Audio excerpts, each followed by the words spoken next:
ഒരു കാര്യം കൂടി എനിക്ക് നിങ്ങളോട് പറയാനുണ്ട്, അല്ലെങ്കിൽ സർക്കാരിനോടും ബന്ധപ്പെട്ട എല്ലാവരോടും പറയാനുണ്ട്.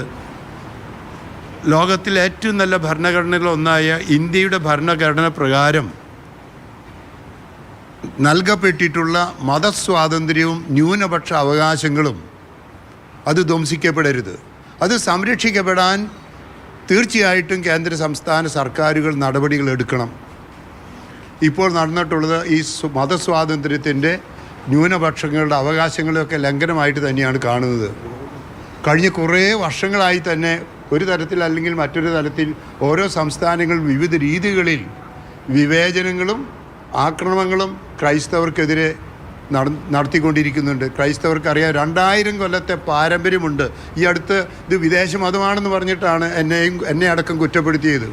മാത്രമല്ല, ക്രൈസ്തവർ നിർബന്ധിത മതപരിവർത്തനം നടത്തുന്നില്ല എന്ന് പ്രൈം മിനിസ്റ്ററോടും ഹോം മിനിസ്റ്ററോടും ബന്ധപ്പെട്ട എല്ലാവരോടും പറഞ്ഞു. അതുകൊണ്ട് ഇങ്ങനെയുള്ള ഈ തീവ്രവാദ ഗ്രൂപ്പുകൾ, ഫ്രിഞ്ച് ഗ്രൂപ്പ്സ്, അവർക്കെതിരെ അവരെ നിയന്ത്രിക്കണം, അവർ നടത്തുന്ന ആക്രമണങ്ങളെ നിയന്ത്രിക്കണം, ക്രൈസ്തവരെ സംരക്ഷിക്കാനുള്ള നടപടികൾ എടുക്കണം എന്ന് തന്നെയാണ് പറയാനുള്ളത്.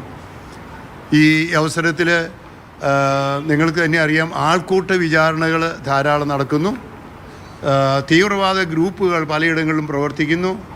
ഇന്ത്യയിൽ ഏതൊരു വ്യക്തിക്കും ഏതൊരു മതത്തിലും ജാതിയിലും പെട്ടവർക്കും സ്വാതന്ത്ര്യത്തോടെ പൗരന്മാരെന്ന നിലയിൽ അനുവദിക്കപ്പെട്ടുള്ള എല്ലാ വേഷങ്ങളും ധരിച്ചുകൊണ്ട് തന്നെ, മതചിഹ്നങ്ങളടക്കം ധരിച്ചുകൊണ്ട് തന്നെ നടക്കാൻ, അവർക്കെതിരെ കേസുകൾ ചുമത്തപ്പെടാതിരിക്കാൻ, നിരപരാധികൾ ജയിലിൽ അടയ്ക്കപ്പെടാതിരിക്കാൻ ബന്ധപ്പെട്ട എല്ലാവരോടും ഇനി ആഹ്വാനം ചെയ്യുകയാണ്.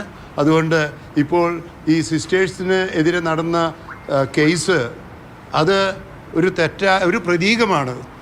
എങ്ങനെ തെറ്റായ കേസുകൾ ഉണ്ടാകാം എന്നതിൻ്റെ ഒരു പ്രതീകമാണ്.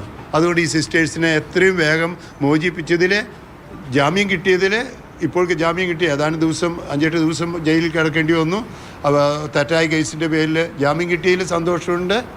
അതിനെ സഹായിച്ച എല്ലാവർക്കും, ഞാനൊരു രാഷ്ട്രീയ പാർട്ടിയും പറയുന്നില്ല, എല്ലാവർക്കും സർക്കാരിനും നന്ദി പറയുന്നു. ഇനി പ്രകാരം ഉള്ള കേസുകൾ വരാതിരിക്കാൻ, ന്യൂനപക്ഷ അവകാശങ്ങൾ സംരക്ഷിക്കപ്പെടാൻ, മതസ്വാതന്ത്ര്യം സംരക്ഷിക്കപ്പെടാൻ, വിവേചനങ്ങൾ ഇല്ലാതാക്കാൻ ഞാൻ ഭാരതത്തിലെ ബന്ധപ്പെട്ട എല്ലാവരോടും പറയുകയാണ്. ഭാരതം ഒന്നാണ്, നമ്മളൊക്കെ ഭാരതീയരാണ്. എല്ലാ മതങ്ങളും സൗഹാർദ്ദത്തോടെ സ്നേഹത്തോടെ ജീവിക്കാൻ, ഇന്ത്യൻ ഭരണഘടന ഉറപ്പ് നൽകുന്ന കാര്യങ്ങൾ സംരക്ഷിക്കപ്പെടാൻ, തീവ്രവാദ ഗ്രൂപ്പുകൾ ഇല്ലാതാകാൻ നിങ്ങളോട് ആഹ്വാനം ചെയ്യുന്നു, പരിശ്രമിക്കണമെന്ന് അഭ്യർത്ഥിക്കുന്നു. ഇതിൽ ഉത്തരേന്ത്യയിൽ സന്യസ്തരുടെ വേഷം ധരിച്ച് പോകുന്നത്, പ്രത്യേകിച്ച് ഇപ്പോൾ ഛത്തീസ്ഗഡിലെ സംഭവത്തിലായാലും കന്യാസ്ത്രീകളുടെ വേഷം കണ്ടതുകൊണ്ടാണല്ലോ. സാധാരണ ഒരു 3 പേര് ജോലിക്ക് പോകണമെങ്കിൽ പ്രശ്നം ഉണ്ടാകില്ല. അപ്പോൾ ആ ഒരു പ്രശ്നം അഡ്രസ്സ് ചെയ്യപ്പെടേണ്ടതല്ലേ? ഇന്ത്യയിലെ മതത്തിന് അനുയോജ്യമായ വേഷങ്ങൾ ധരിക്കാൻ മതസ്വാതന്ത്ര്യമുള്ള ഭരണഘടന അനുവദിക്കുന്നുണ്ട്. സന്യാസ വേഷം ധരിക്കുന്നവർ, വൈദിക വേഷം ധരിക്കുന്നവർ, സന്യാസിനികളായ സിസ്റ്റേഴ്സ്, കത്തോലിക്ക സിസ്റ്റേഴ്സ് നടത്തുന്നവർ, ഇങ്ങനെ പല വേഷങ്ങൾ അനുവദിച്ചിട്ടുണ്ട്. ഇന്ന വേഷങ്ങൾ പാടില്ല എന്നൊരു നിയമമില്ല. അതുകൊണ്ട് അതിനെതിരെ പറയുന്നതും ചിന്തിക്കുന്നതും നടപടി എടുക്കുന്നതും ആക്രമിക്കുന്നതും തെറ്റ് തന്നെയാണ്.